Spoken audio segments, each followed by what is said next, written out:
I'd like to call the Thursday, May 21st, virtual meeting for the Board of Education to order at 7:02 p.m. Can I have roll call? Sure can. Thank you. Chairman Papaholzer. Here.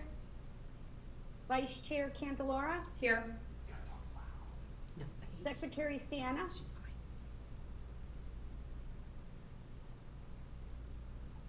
Janet Balsamo. She's on mute, but she's here. Okay, I see her up there. Yeah. Vincent Mace. I see him. Marcy Onofrio. Here. And Cynthia Rice, I see also.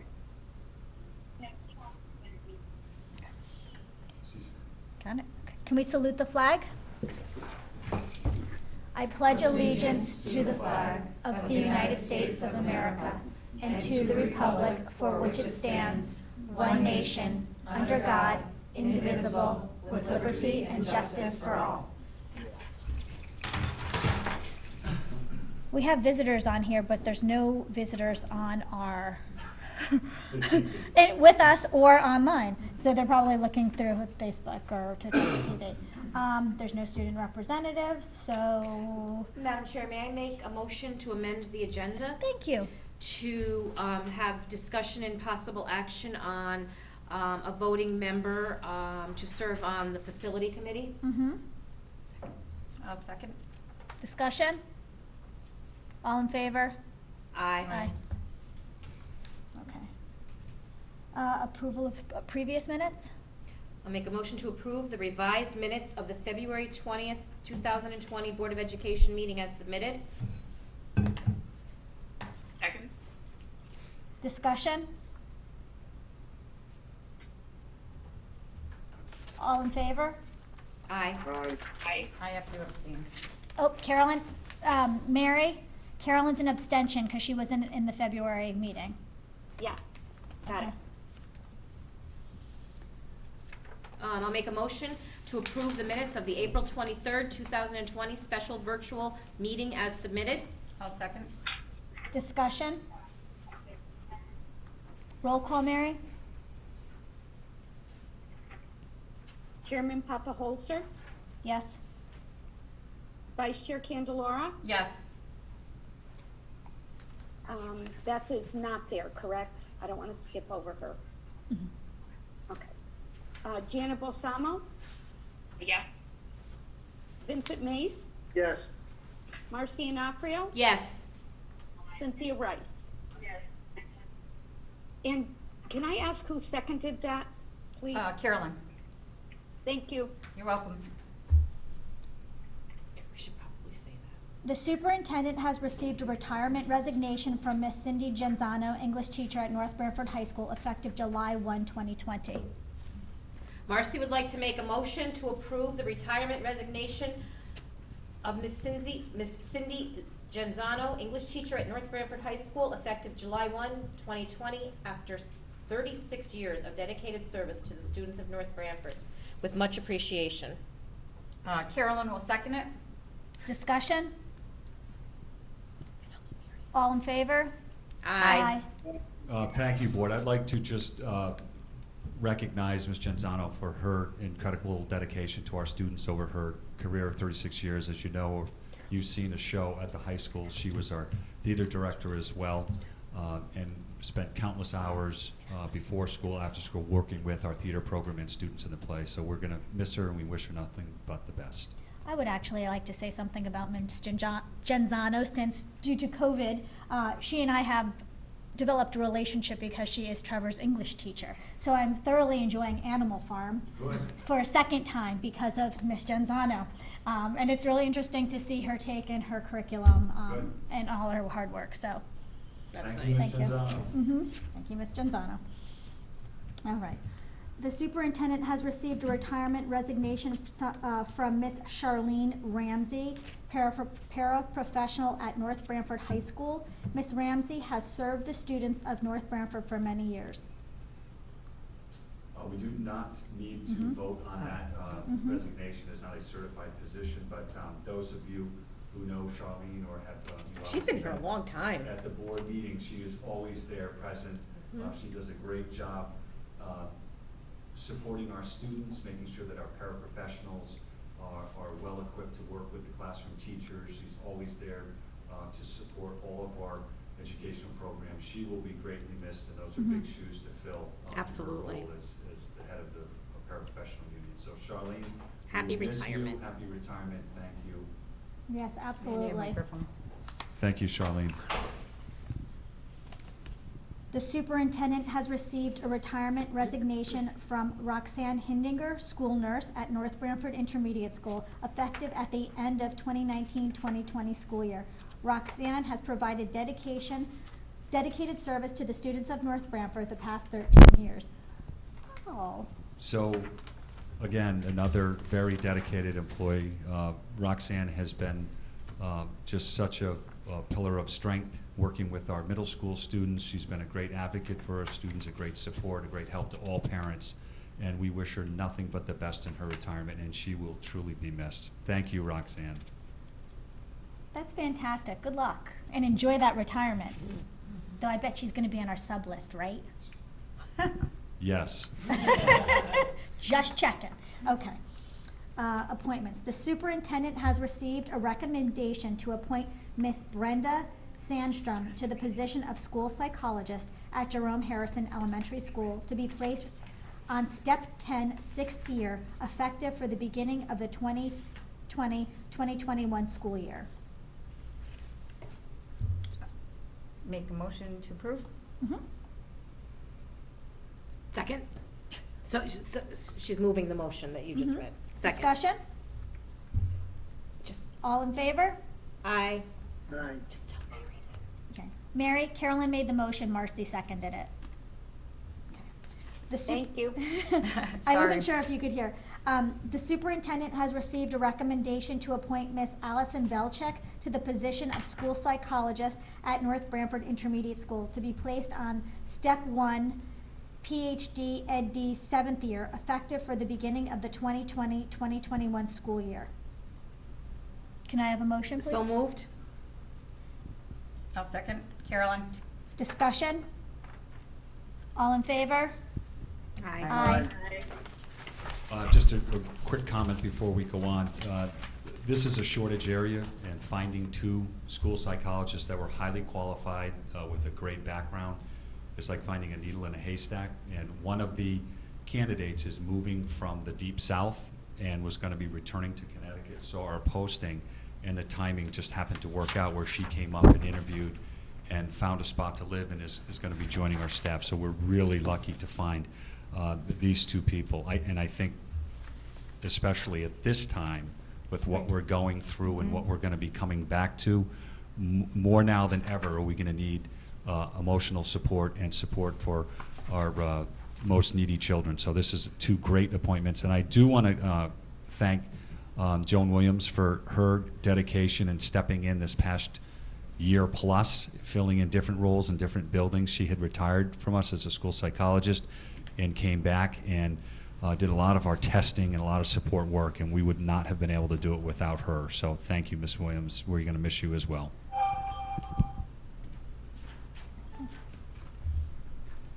I think it's the superintendent's report. Thank you. We are going to move on to an update on the 1920 budgets and grants. Ms. Vaughn is here tonight to kind of walk you through and answer any questions that you may have.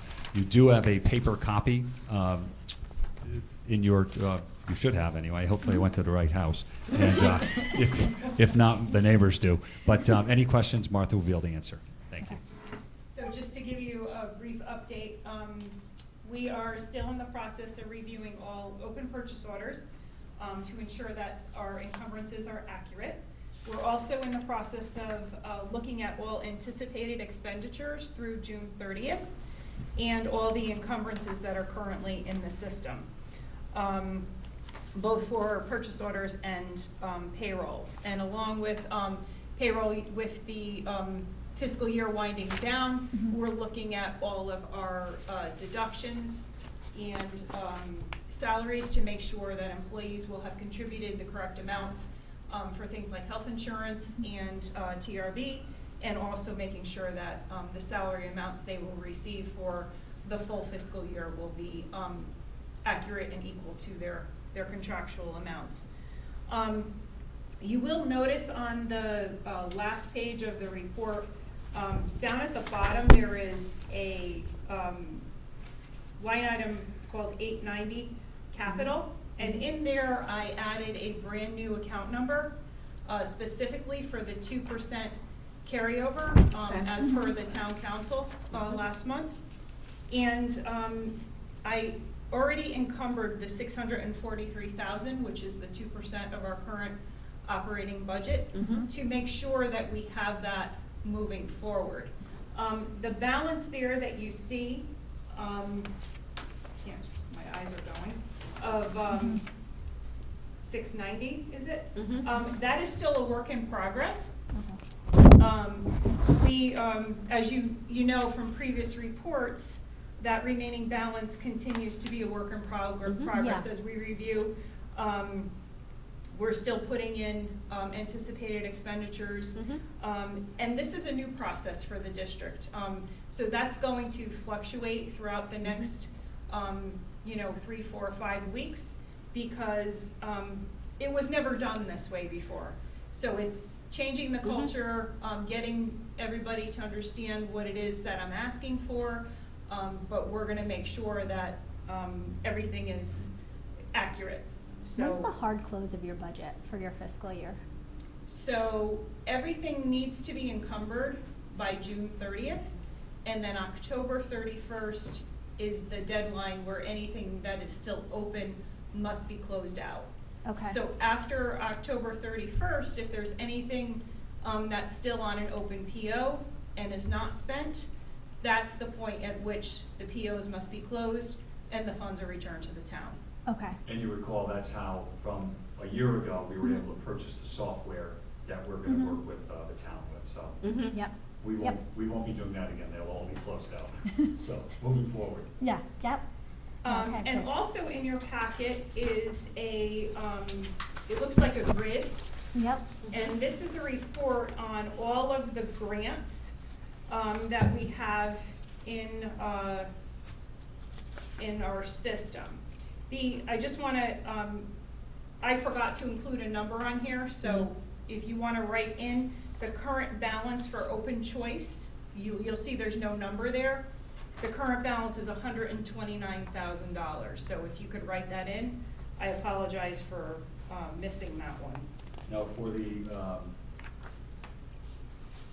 other two, the Title II, Part A, Title II, for teachers,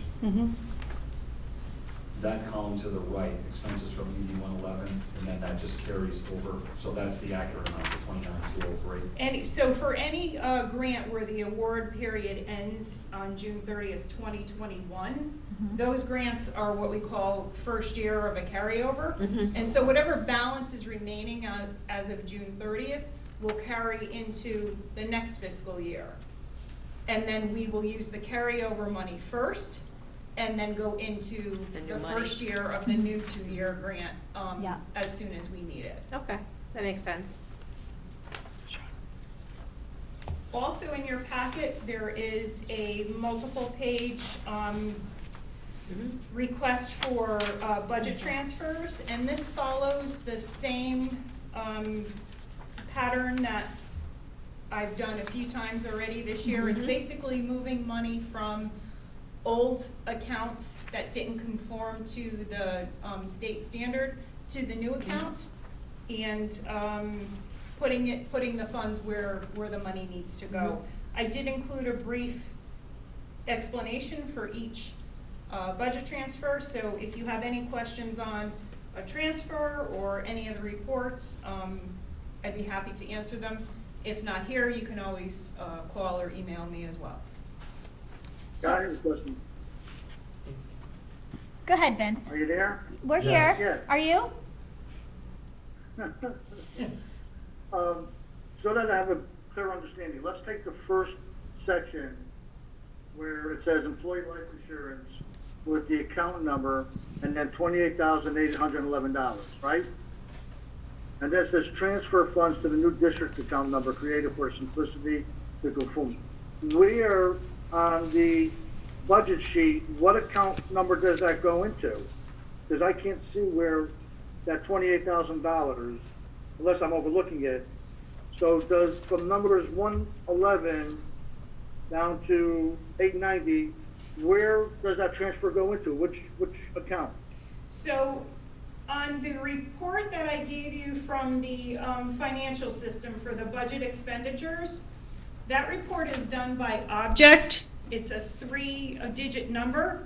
So you'll see the first object on that report is 111, which is certified salary. So Yep. that $28,000 that we're requesting for employee life insurance, that's gonna go under 213 on that Health report. insurance active? What? I didn't Is hear that what you that. redacted? 213 says health insurance active.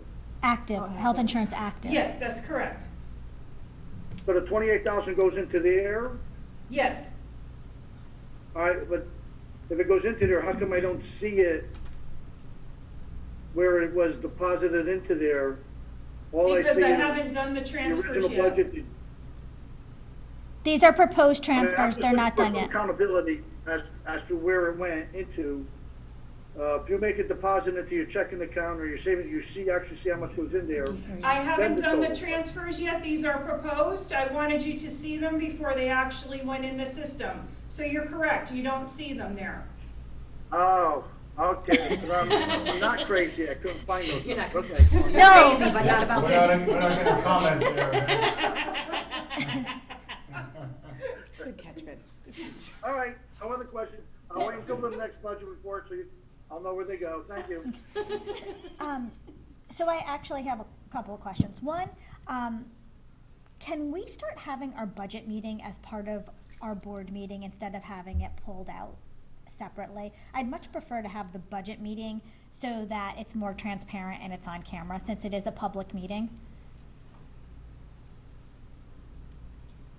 We'll get back to you. We'll find out. I mean, if we're doing the same thing we're doing Yeah. now. It's redundancy, so I don't, There's yeah. nothing with personnel, we would go to We would go to session. executive session, right. So it's not anything that we would be in violation of. for- No.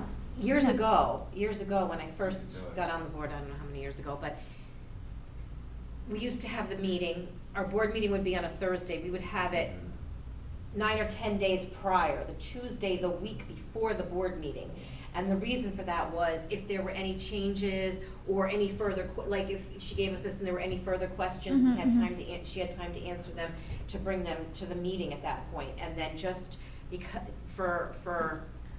I guess convenience, over the years, the meeting got changed to right before the board meeting. Yeah, But I think That's that, the history I of think it. that the history of it was, just because if there were questions or concerns or anything like that, it gave the board time to ask the questions and Martha time to get back to us before it came to the actual meeting. I mean, my So whole thing we- is I would just like it documented in minutes, so it's very transparent. Like, you're doing such a good job. Thank you. You really are, and this is so much easier to understand, and I know I always get questions about, not necessarily the budget, but like, where's money going?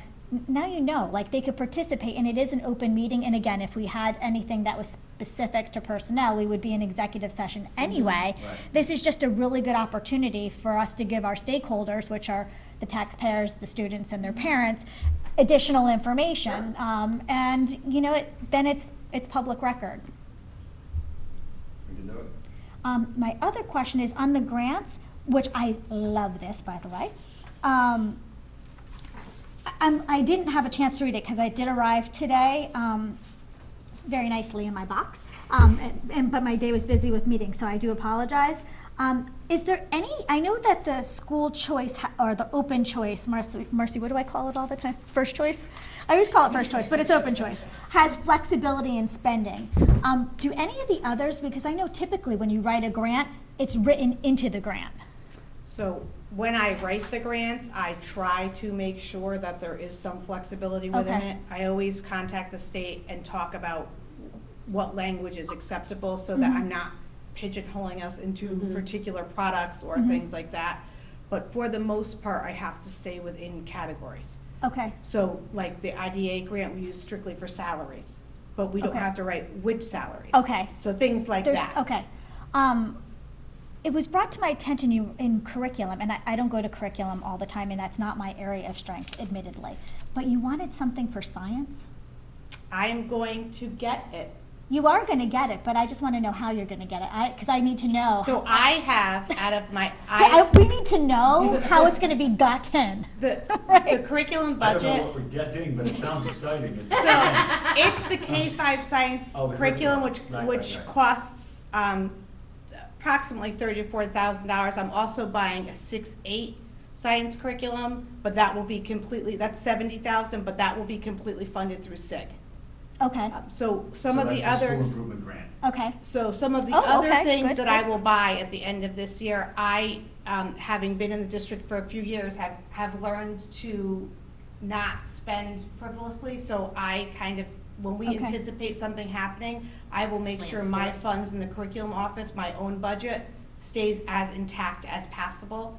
And obviously, I ask the principals for things that they would be willing to trade off for a new program. So in my own curriculum budget, I have approximately $100,000 that I am Okay. now buying programs with.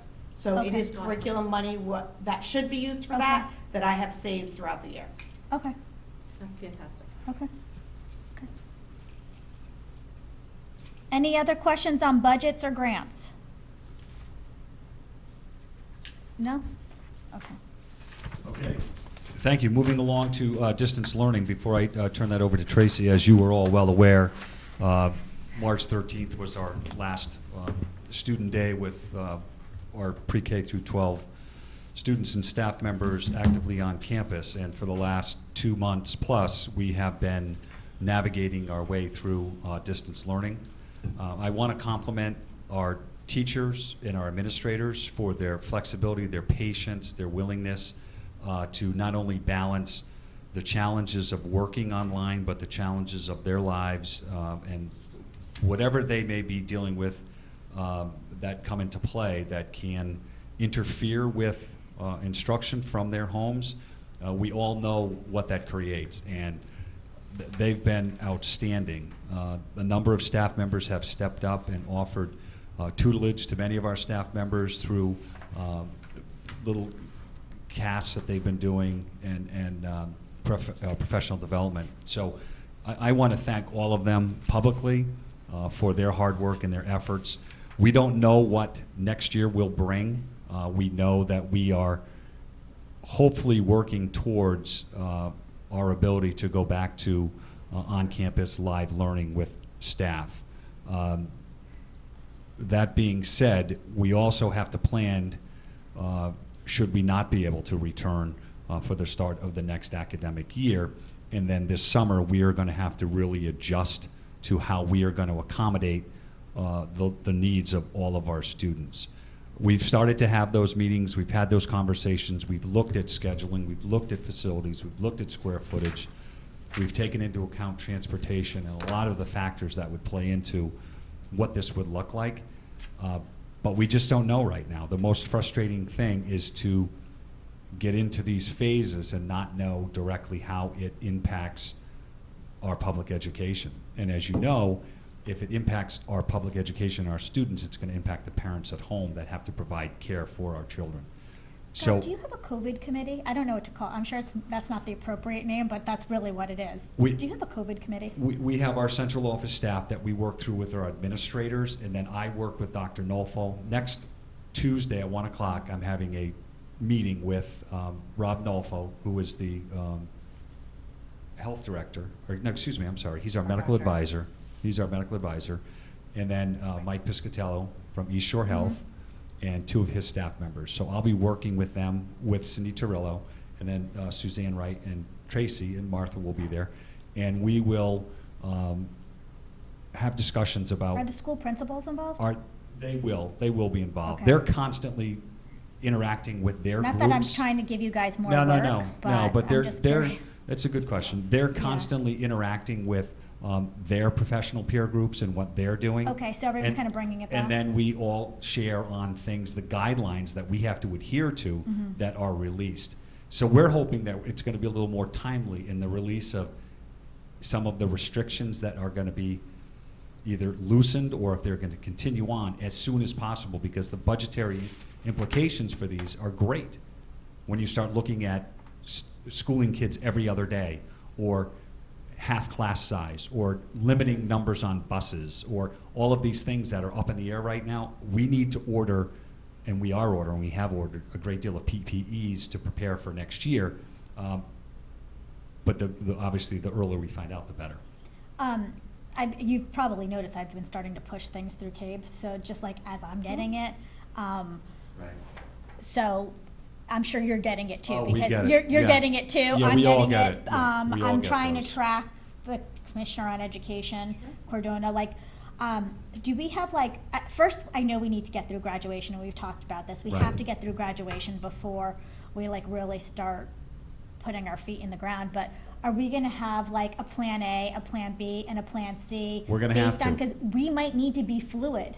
Yeah, so we've already talked about our buildings and what they could look like if we have to retrofit them Okay. and do things that, we've never done before. But the earlier we get that guidance, the better, so we can do best case planning, current, and then worst case planning. I mean, some of the things I know that I'm sure you're going to be doing is putting those Purell stations up Oh, all yeah. over the They're- place. I'm sure you started Bill that. Chody has already ordered, so every classroom will have a Purell pump in it, which, Mm-hmm. and we do now in many of them, but there'll be more Mhm. access to in the hallways. They're outside of every bathroom door. So those things we've already started to do. I've purchased thousands of masks.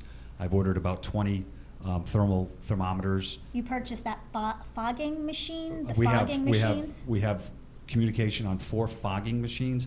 I currently have, we call them guns.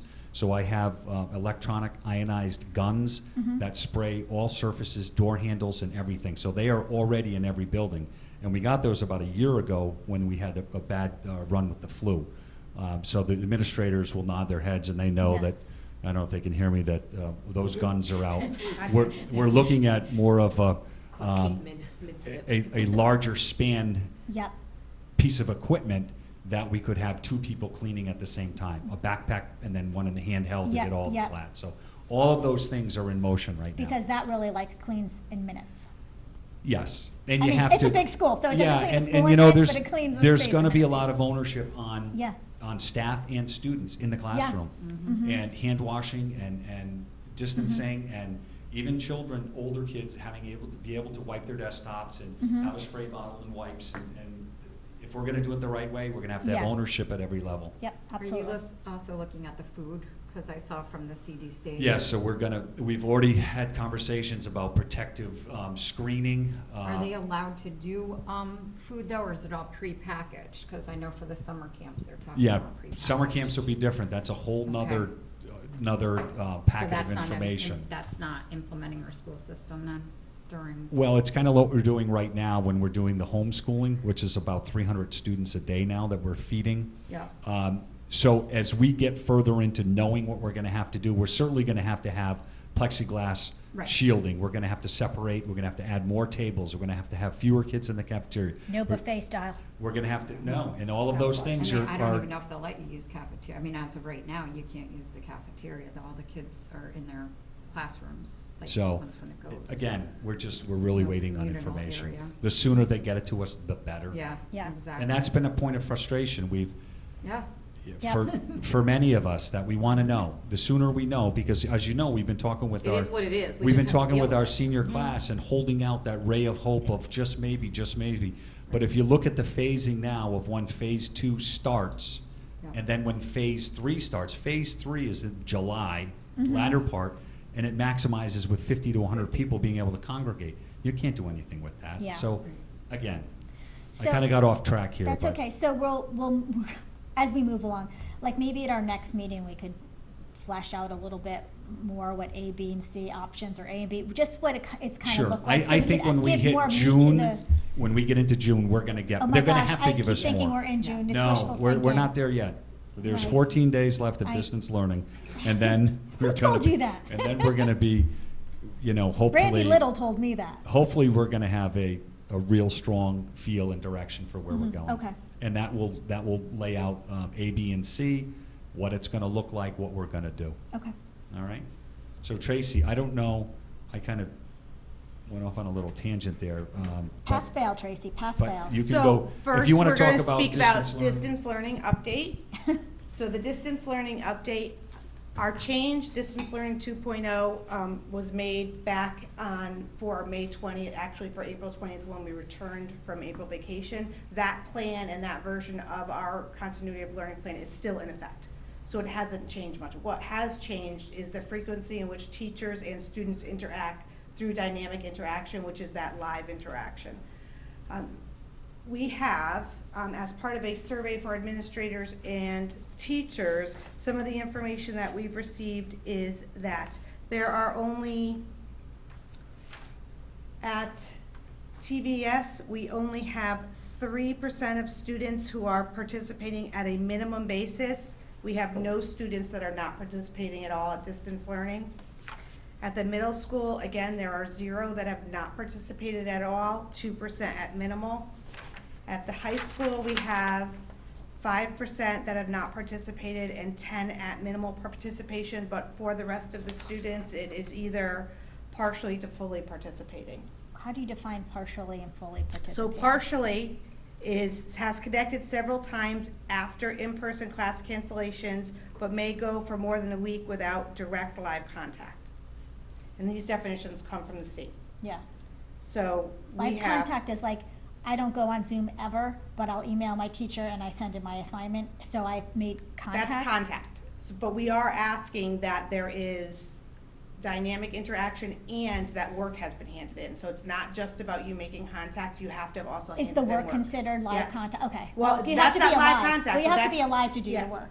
Not Dynamic alive, interactions live. when the teacher's on live Oh. talking to your children. Right. So I'm we surprised have, in the high school there it's is that a high. difference between submitting work and a participating in the dynamic interaction. So this was actually asking about distance learning, so you did get credit for working and participating. Okay. And the state has asked us to collect this information to provide them with that information. They also asked us to poll our teachers and ask about what they have found to be the most difficult piece of distance learning, what they've found that has helped, strategies that they have used that have been successful. And the state has actually asked for us to provide them or give them things that we would like to see them addressed. And as Scott mentioned several times, resoundingly, it is the fact that teachers as well as administrators and districts need to know sooner, Yeah. rather than later for most of these things. Are they gonna poll the students and ask especially the high schoolers about how they feel about They distance have a learning? thought exchange that they're asking students to participate in that's gonna be run through the We- RESCs, but We the just state. I just sent a link, and I know that, I think, Todd, if you can hear me, and Keith, there is a survey going out to grades 7 through 12 students. It should go, your 7, 12 students should receive it, I would think, in the next week.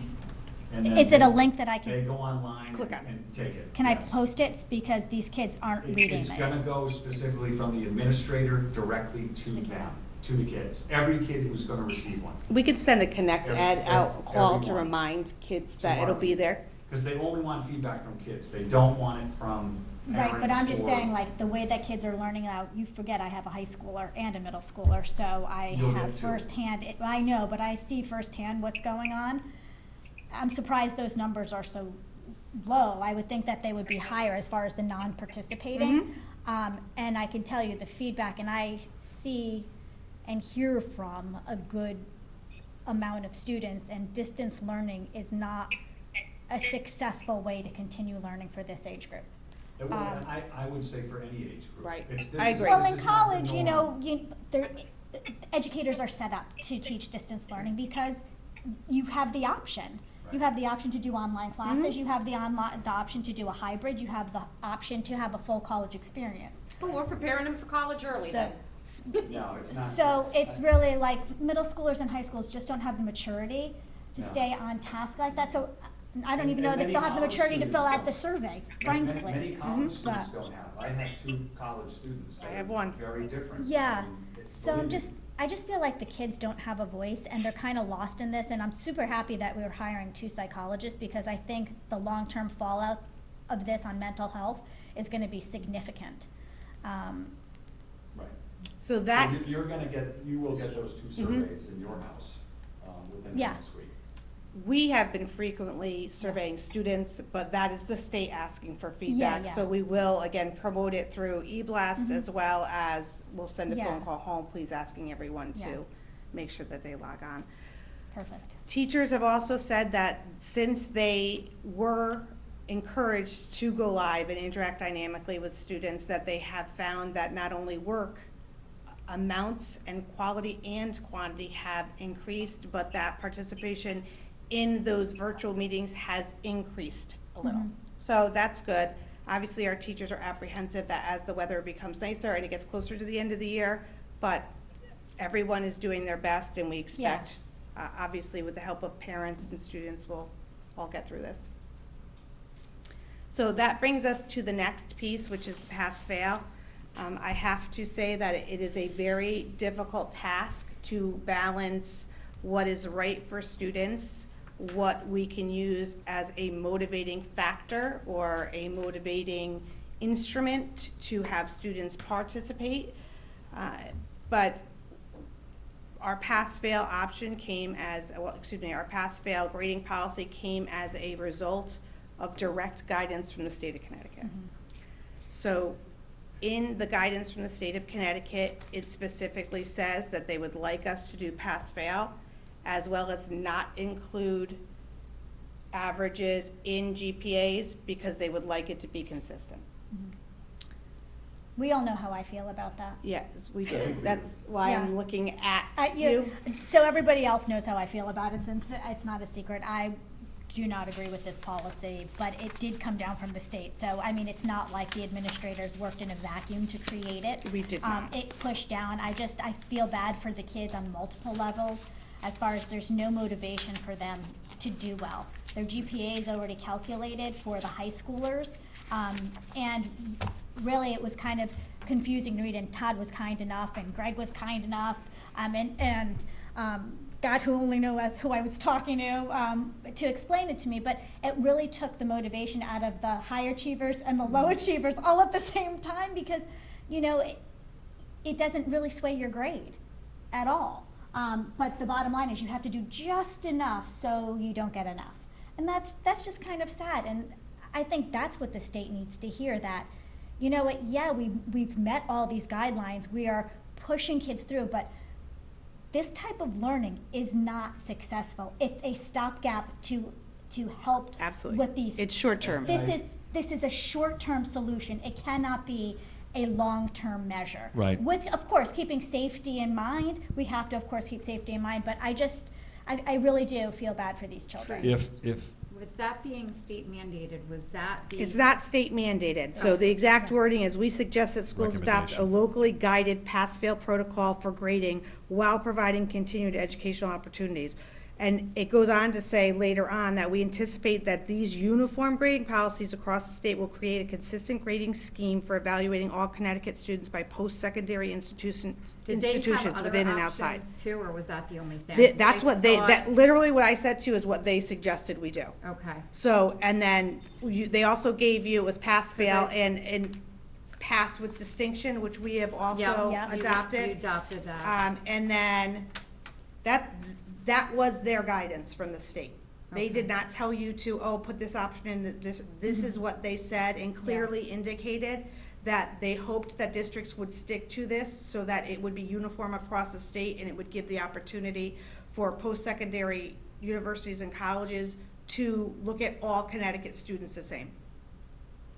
And So there I have think- been differences, but Yeah, Spe- they have just, been in districts. Yeah. every district is different Right. in how they're doing it with Yeah. either numeric or pass-fail or hybrid to it. Yeah. But I think more importantly, looking forward from this, if we are not in class next year to start the year, It and will if be it's different. going to go into the winter season, then our plan will be 3.0, and it'll also go into It'll be great modified. depth It will be about live interaction Absolutely. with students.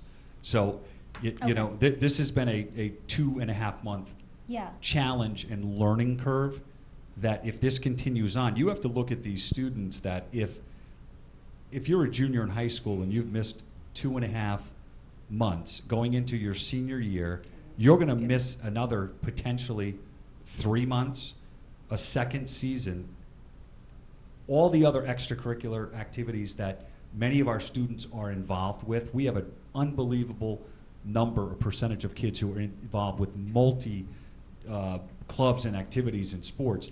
That's decimating. Yeah.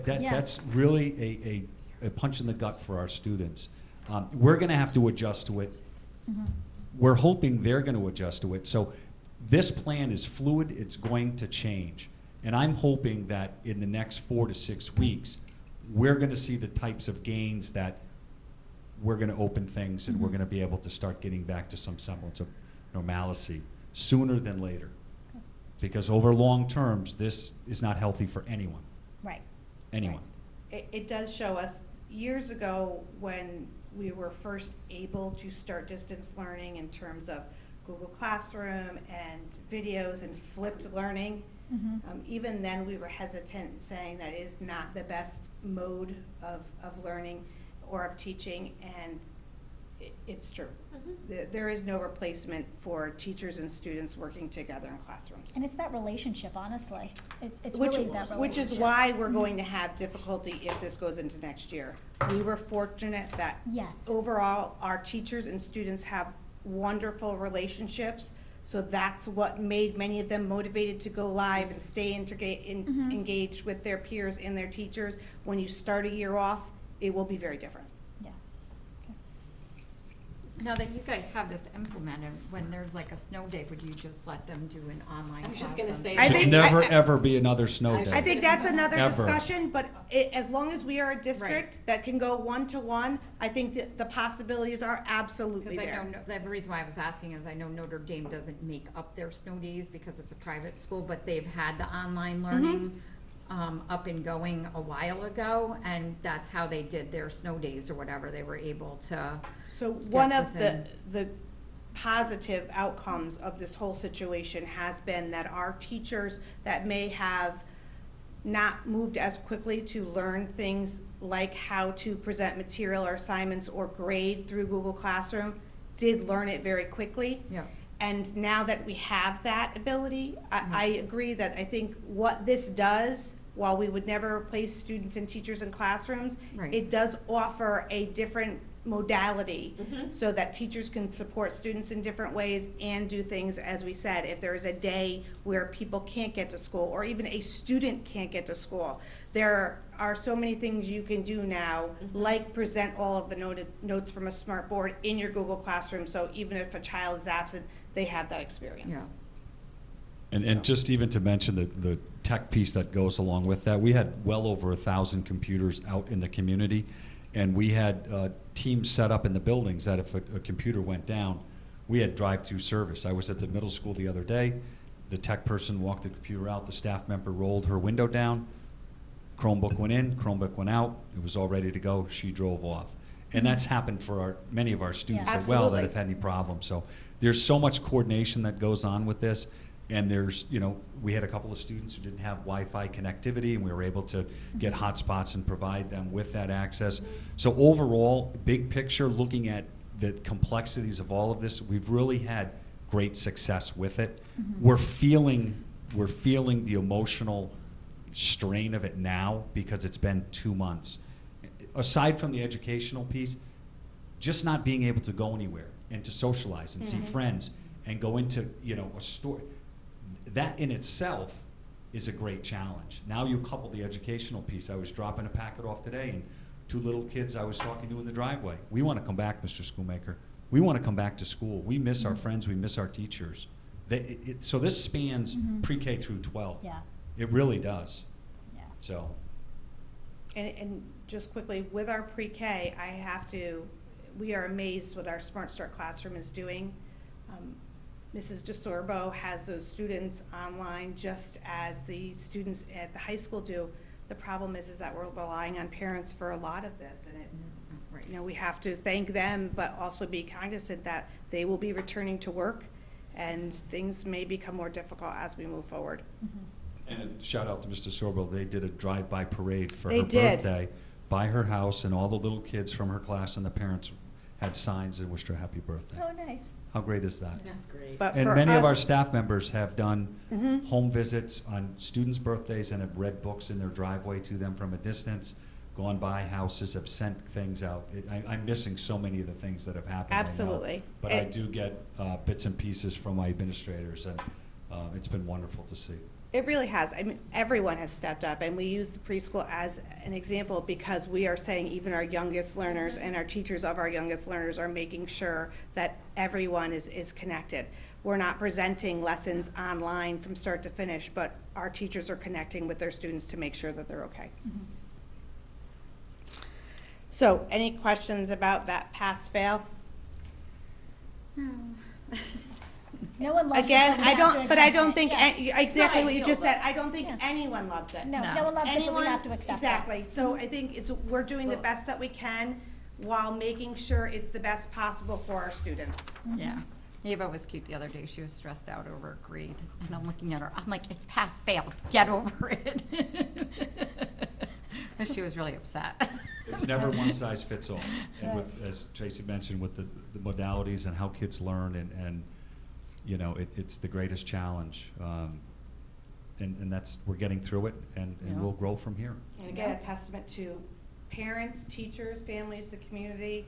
It is unbelievable how a district our size has had the technology available to everyone to be able to implement this, as well as the willingness from everyone to not only make sure their students were okay, but make sure everyone else is okay.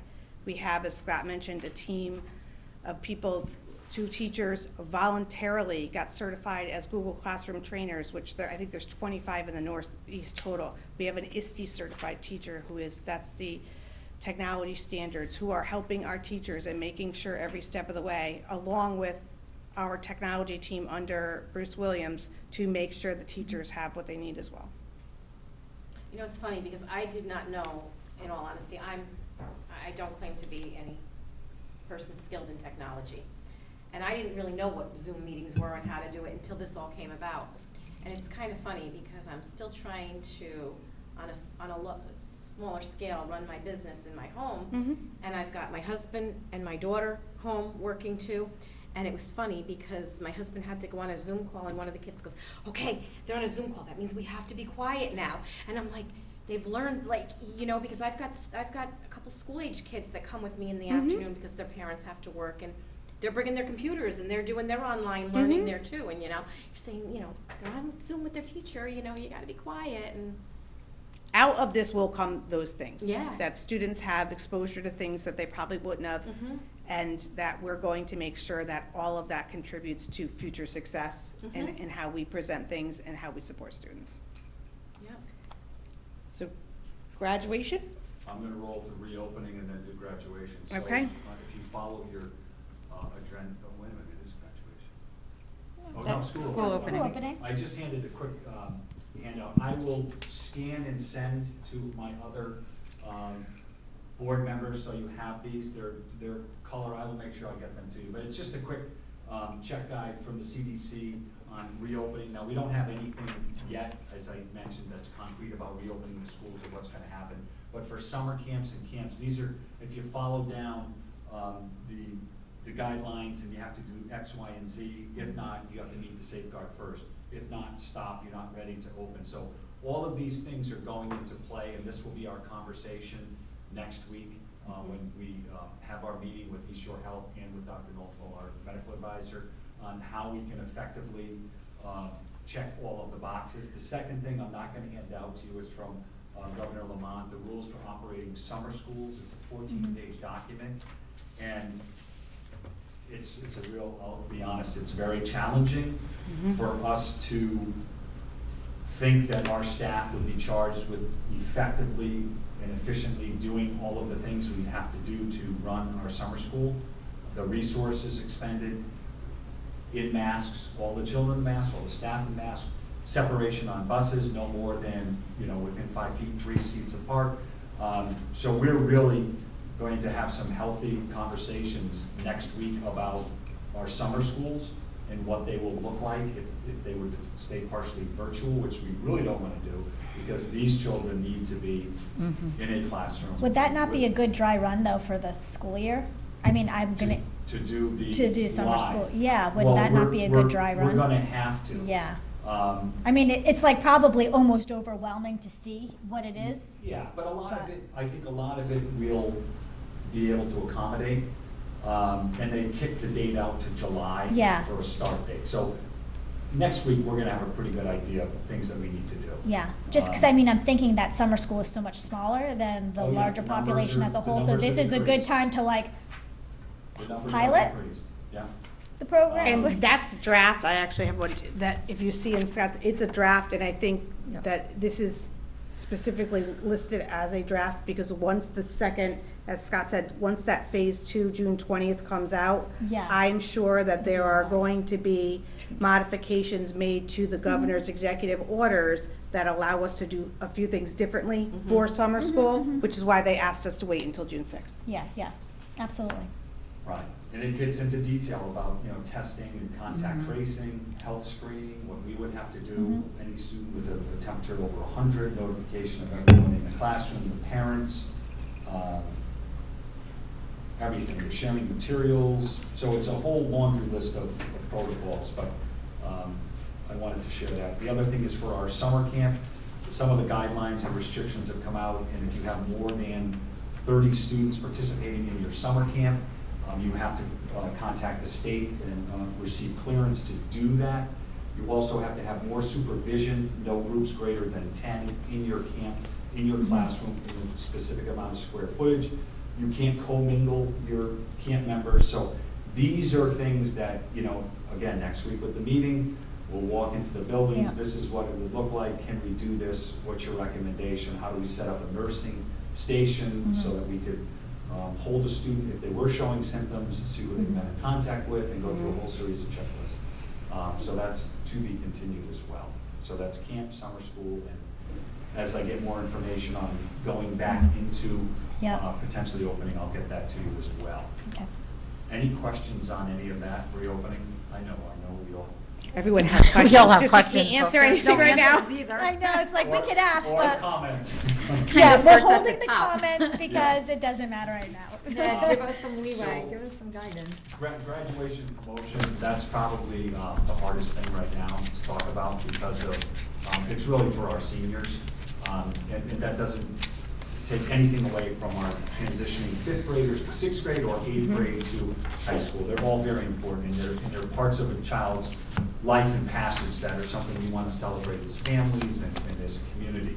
But ultimately, the biggest is the senior graduation from your school. And this is something that is so unprecedented that we haven't seen. So we're putting together plans now to do something really special. We're really under the confines of the state and what we can do. And we are blending, I think, something very special that students will have the opportunity. And I don't want to go into too much because I know Mr. Steffler is going to announce it and get everything out to the students. And I wanted Do you to know the come- time frame? Just I because, wanted to- I go on a walk or a run and I'm getting stopped by moms. No, so, And I'm yeah, like, so It'll be I soon. think Mr. I don't know. Steffler's gonna, I think Mr. Steffler, if he can Don, is gonna, put something out tomorrow after Okay. this meeting. Yes. Correct. So, you're gonna take the heat off of me. so basically, what's gonna happen is, and I'm not gonna give details, there's gonna be a first run of student contact in the community from our staff, and there's gonna Yep. be things that they're gonna be presented with. Then we're gonna look out a couple of weeks, and we're gonna safely bring groups of kids in to get their diploma, I don't wanna go into too much Yeah. detail, but have that opportunity to do that. We'll be able to capture a moment for them. Capture a moment There'll be with a them. series of events that Series of will events. And then come the to light last thing soon. will be the night of the graduation, we have a surprise plan for them that we'll all be a part of too. So it's really, it's three-part. And I think under the circumstances, I think it's a good plan. And we'll do it with a lot of compassion and a lot of love for our senior class. Mr. Steffler, did I miss anything? I have to say, the whole graduation thing almost makes me wanna cry for these kids. Yeah, it's hard. This is a tough I have a thing. senior, and I can tell you that it's not good. No, They it's- missed it's more than defi- like- graduation, yeah. Right, They it's missed just- more than graduation. They really did. Proms, It's prom seasons, the Senior senior seasons. grad night, the play, for our theater students, they lost their play, everything that you look forward to after, 12 years of public education, those last couple of months, it's the finale. And they I mean, didn't- the they didn't get- valedictorian knocked, oh, just, Everything. it all just, honestly. Yeah, Yeah, and, it's- No, I- I was driving by and I saw the sign lighting up and it, I didn't get to read the name, but it said our valedictorian. I'm like, poor kid, I mean, you Yeah. worked so hard for that, all of them, but. Yeah, well, on the sign, the Miss Moran was the Central Connecticut State University valedictorian. She was number one in her class, she's our graduate, and in the School of Psychology. And she gave a beautiful virtual graduation speech, and she mentions her time at North Brantford High Oh, School. nice. And what it, meant to her and the opportunities she had, so it was a great plug for Yeah, for our nice. students in our school. So anyway, that's the high school plan. The middle school has similar things. I'm not gonna, where is he up there? He's Mr. there. O'Rourke. He's there. Mr. there. O'Rourke? So, he has a, he has a grand plan as well that, I know. difficult. It's hard to hear. I'll text him and tell him that. So, can you summarize for him, Scott? Yeah, so he's gonna do a blended. froze. Yeah, I'm gonna let him know. Mix of virtual and actual contact with student families as well. So it's gonna come earlier than the high school graduation night, because that's when they would have their Yeah. ceremony as well. So the dates will stay the same, but he has a number of things that he's doing on his end with technology, and then acknowledging and bringing the kids through that same night. So that one hurts me particularly. So you have an 8th grader? I have an 8th grader, yeah. Yeah, I But it's know. different than a senior, it's different than a senior. Yeah, it is. None of it's easy. None of this is easy. And again, we're compassionate and really heavy-hearted over, what our kids are going through right now. And we just need to make it special. We'll all be there that Yeah. night. We're gonna do everything to make them feel special from all of those groups. And that starts next week with our high schoolers. And I wanna shout out, I wanna thank our bus company for helping with this, our staff who's come in and done things, our tech team who has done things, and we're hoping it's gonna be a real community event as well. And it's great, they've adopted a lot of the seniors, and it's online, and you see the kids, and they're getting, all of the treats and things that at least acknowledge that their hard work and efforts has paid off. And Well, that's- any way I could be a part of any of the Yeah, celebrations. so I'd love everyone to. will get the dates, and then the ones you can make, that's great, and if you can't, we understand. And if you would speak at graduation, we'll do a virtual one, and then we're gonna do things with that as well. And then on those nights, that would be the transitional night for the 8th graders, and then the next night, the high school, we want everyone to be there, and we'll set it up quite nice. All right? Keith mentioned that he would like me to tell you that you are part of his plans. Oh, okay. I've already gone over summer camp updates, we're just waiting, and I know that they're going to screen everyone electronically to see the interest. They'll put the guidelines out. Would you still be comfortable sending your child under because we need to know, if we're gonna run this camp, we have to have 30 kids or Yeah. whatever, and then it has to almost break even. I mean, Yeah. that's what We we're can't lose money on it. I mean, Yeah, but we wanna break even, so we'll know, Yeah. and we'll put some questionnaires out. Everything's done online, our program will go online. Obviously, we're not, doing mass mailings or anything like that, and parents sign up and pay online, so that should be a pretty quick turnaround for you. Now, if you have more than 30 kids, what are you gonna do? Well, we first have to get the permission from the state. So Okay. if we can prove that we have the square footage and the ability to meet all of the guidelines, we Yep. could get a waiver because Okay. we've done it in the past and we have a relationship with our programs in our state, our Okay. summer camp. Yeah. So- What are they waiving it to? Do you know? Is there like another? It's cutoff? OEC, so the Office of Early Childhood is the one that is, they are overseeing this, and we would apply to them for that, because obviously they are handling daycares and things such as that, but I'm confident, based on the square footage that we would be able to use, that we could handle I want to say, at least the North Branford students in our camps. Yeah, it may not go out to other towns. In the past, we've accepted students from North Haven and Wallingford or Durham, maybe Durham, but we would limit it just to our students. No. So, And we may try to do something for academic support as well for students over the summer, for especially our youngest students learning to read, and for some of the other students that may not have been able to progress in a way that's commensurate with their peers in the distance learning. So that can be supplemented through some of the money we received through the CARES Act. yeah, so we're looking to use that lump of money to offset these expenses, which is a good use of that money. It's what it's for. Right. All right, any other questions on summer camp or any of those things? The last thing that I have. Yeah, I have questions. Vince has a question. Go ahead, Yes. Vince.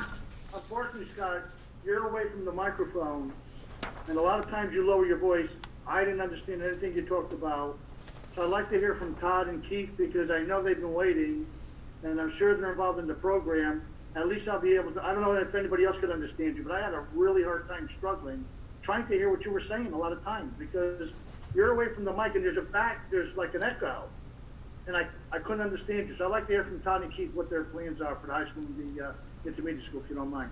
Oh, no, absolutely. That's why they're here. I can give you a generic summary of the three pieces that Mr. Schoonmaker alluded to. We're trying to do some pieces in a live way with families and kids that keeps everybody safe, but also provides us an opportunity to bring some kids and families onto campus in a very staged, scheduled way, and present them with their diplomas, and also announce their academic awards. We also would like to do some virtual pieces that not only speak to a collection of videos that are either completed or in progress, but also a video along the lines of what we would do with the graduate walk through the other buildings, but put that together in a way that the other buildings can do a tribute video to our seniors, along with some other videos. We typically have the class historian on the morning of graduation do a slideshow. We would include that and provide that to Tucket TV with hopes that they would broadcast that down the road and make it available to the public and provide it to kids as a link, so that they would basically have three pieces: a live segment, a virtual experience, and then a keepsake, if you will, a digital record of what we archive of some of the experiences and things that have happened leading up to this point in time, and then do something on campus with the families on June 11th, the actual day of graduation, in a safe way that would involve vehicles. So that's a few more details, but basically a three-part piece, some live segments, some virtual segments, and then the archive and keepsake piece to record it and provide it to all of our kids. And I was reading the stage 3 examples, and are you saying that you're going to have a hybrid of the stage 3 examples to perform the graduation via, they're going to be in their car, they're going to be in a room, and there's going to be a virtual, and then there's going to be... I think what we could safely say is that we're taking pieces of that, but we're doing some additional things that the state didn't identify, such as archiving some video pieces and providing that to our kids. We did talk about the drives ups, and there are some other schools in our conference that are doing the drives up, but that presents other challenges and things that we don't think we can manage as well than doing some staggered schedule times where folks are actually on foot. And we do have some nice areas behind the high school, as we all know. We can have some staging areas, if you will, leading kids out to the stadium. I did some preliminary measurements today with Mr. Chody, and we're going to do some more measurements and put some markings down so that we have a schedule and spread over a couple of different days over hourly segments. We can move people through there in a safe way and do it in a timely way to get kids at least some sort of recognition with their parents. It wouldn't obviously be the same way as a traditional ceremony for obvious reasons, but it would be something live, if you will. And I agree with Sean, feel bad for the $5 valedictorian. Is there any kind of special arrangements for the class valedictorian, to do something that will be virtual or whatever. That's going to be set up so that, how many graduates are there this year? Right now, we have 127 in the class. We've already put, without the details, we've already put the valedictorian and class president on notice to start to work on their speeches. Good, okay. We capture those, and that would be part of the virtual product. The virtual product would have a series of things for the kids, including some of those things, pieces that I referred to prior, along with those speeches. All right, very good, Todd. Thank you very much. I was able to hear you very clearly. Keith? Yeah, I'll give it credit. Everybody can hear it. We're gonna change. I can't hear you. You're coming in all like, is anybody else having a problem hearing them? Yeah, everybody. Everybody. Keith is frozen. Wait, he just moved. Wait, Good, try it now. Can you hear me? No. Now. We'll provide a summary, Yeah. email it to you. Yeah, you know what? Keith will provide a summary and very email similar it. to the It's high very school. similar. All right, similar to Todd, the high school? Yes, yes. Yeah, similar, but Keith will send it to you. All right, thank you, sorry, thank you for your patience. I just couldn't hear Scott, Todd made it very clear, thank you. You got a microphone. So you hear me here. Can you hear me now? I can hear you now. Okay. I just moved. Okay, go ahead. I moved because of you. All right, listen, the last part, and unless there are any questions on graduation, a lot of it is going to be, we're hoping for a Oh, little that's better. surprise element. And so I will keep you up to date and up to speed and with photographs and everything as we roll those out. And the middle school was very similar to Mr. Steffler's as well. All right, the last item that I have is the update on the high school renovation project. There was a series of things that have been completed and some changes. I know that there's been some conversations and questions as to where we're at in the process. So QA&M had redistributed another schematic with some alterations and changes based upon the input and what people thought would be very important for this. So I'm not going to go through line item by line item, but I do want to just speak to a couple of things right now that are happening. One of the important issues was to have a gable roof and canopy on that project, so that was costed out in that option.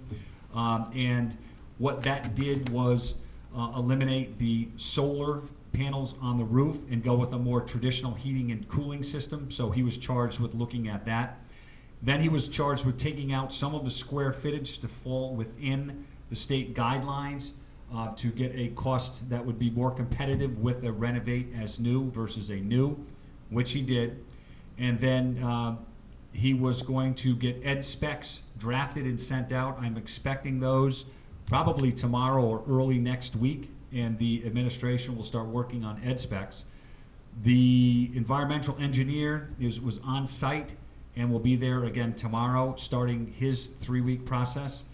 Boreholes by Geotech were done today at 2 different locations, and I believe they'll be back there tomorrow.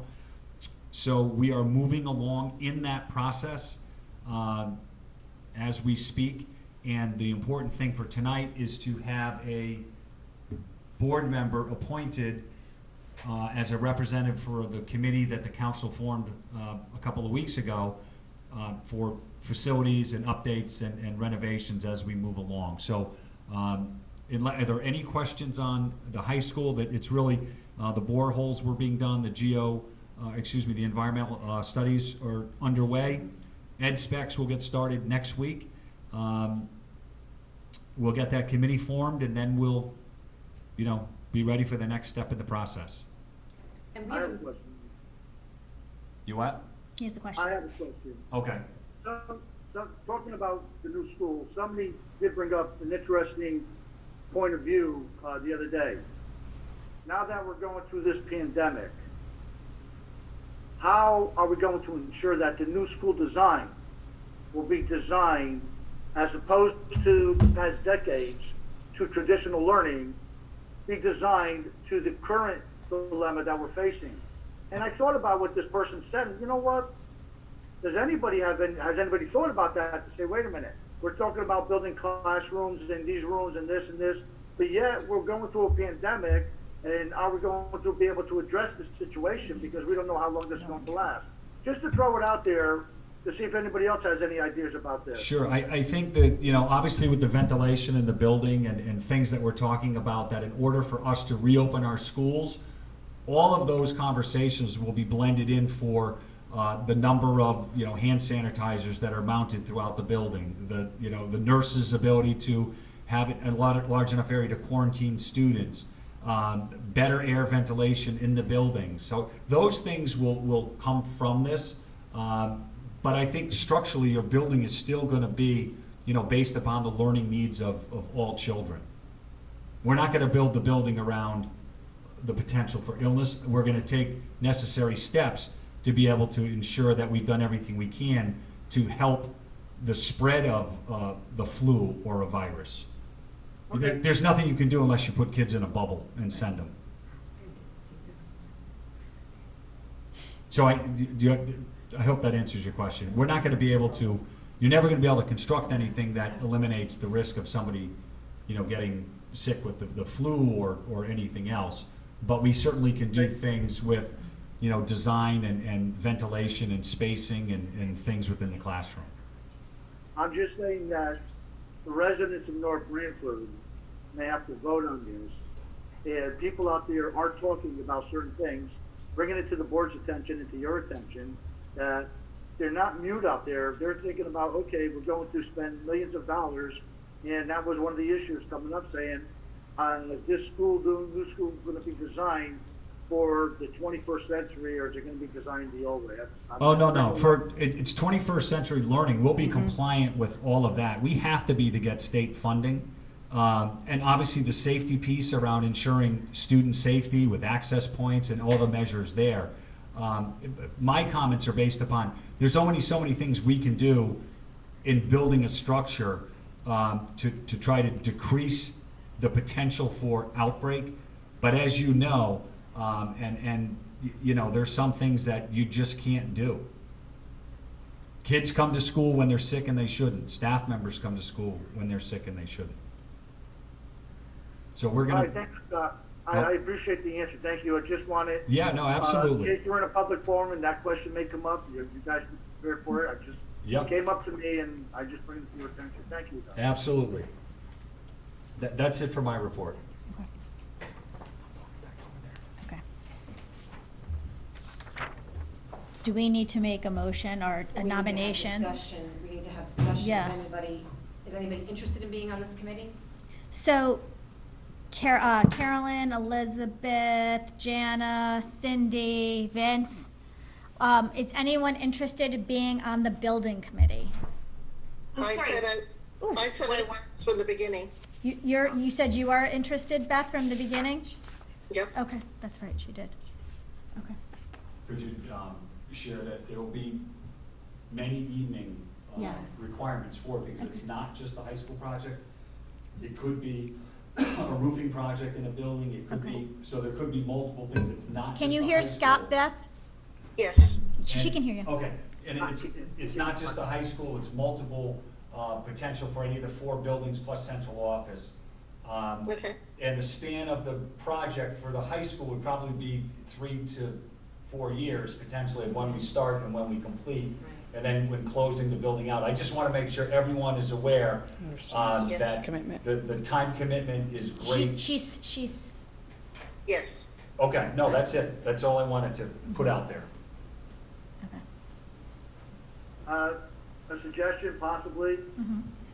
if somebody wants to be an alternate to Beth in the I event was that just she can't make it or she's on vacation or something like that there, would Yes. that be wise or not be wise? It would be Yes, wise. we'll get to We'll it. have an alternate, yes. Should have an alternate, thank you. Mm-hmm. And who would like to be the alternate? Anyone? Do you want to do it, Shauna? If you don't Well, want to. what is the time commitment as far as when does this meeting, how often are they? And It's gonna be do often. you have any information, who's on it from the council, how many people? It, It's gonna be a time There's- consuming there- committee. Yeah, in the past, you know, I was not on the committee, thankfully, when it was the intermediate school. But I think there was about 10 or 12 people on the committee, and they met quite often. I mean, it's a time commitment. Whoever wants to do it, I mean, it is a time commitment, and you can't be like, oh, I don't feel like going tonight. I mean, you're a voting member, and this is important stuff. So, it is a lot of time. I mean, if somebody wants to do it, go for it. If we're gonna be here with nobody doing it, I'll be the alternate, but if somebody else wants to do it, take Does it. the alternate have to go to all the meetings or just when? No, No, they only just have to the- go when the, You just need to talk to the other I was person. gonna say, and To say, stay in the "Oh, what's going yeah." on. Read I the could do- minutes. Yeah, I could do that alternate then if nobody else wants to. I'll throw my hat in that ring. Well, did Marcy or Jana volunteer? Marcy's Carolyn. shaking her head no, and Jana is, I don't know what Jana's doing. I'm already on ACES, so like that's like I already meet another board, so I don't know if I could do a third This is- board technically. This is a lot, so if Beth and Carolyn wanna do it, Yeah, I'll do it. Motion. okay, I'll make a motion, to appoint, or to, I guess to appoint, Yeah. Beth Sienna for this committee, for the facility committee, and Carolyn as an alternate. I second. Discussion? Can I have a roll call vote for this, Mary? Yes, you can. Thank you. Oh, it got dark in here, I can't see the. Chairman Papaholzer, Get that in Yes. there. Vice Chair Candelara, Yes, am I allowed to vote for myself? Secretary Sienna, Yes. Janet Balsamo, Yes. Vincent Mace, Yes. Marcy Anafrio, Yes. Cynthia Rice. Yes. Perfect, okay. Any new business? Nope. Good of the board? I have something for good of the board. Go ahead, Beth. Okay. I'm in a unique position because I have two grandkids in the same grade, one in North Brantford and one in Massachusetts. And the scope of what our teachers are doing for my student in North Brantford is far and above what's going on in a very nice town in Massachusetts. And just how they're interacting with the kids and what they're presenting to the kids and checking on the kids, it's just way and above what's going on in Massachusetts. Beth, that's Thank you, such Beth. great feedback, especially since you're an educator yourself. Beth, Yeah, thank I you. have to do some of that at home too, though. I bet. Raise the expectations. Thank you, They will Beth. meet them. I have something to share. I went to the kindergarten orientation tonight, led by Elizabeth Parker, and it was very nice, and it went very well, I thought. So looking forward to hopefully having my son start in fall. Thank you, Jana. Thanks, Jana. Nice. Thank you. Okay, anything else? The next regular Board of Education meeting is scheduled for Thursday, June 18th, 2020 at 7 p.m. Can I have a motion to adjourn? So moved. All in favor? I. Aye. Second. Aye. Somebody needs We to don't- second. Beth did. Beth did. Oh, You're you don't okay. need a second. Okay. Fabulous. Have a great night, everyone.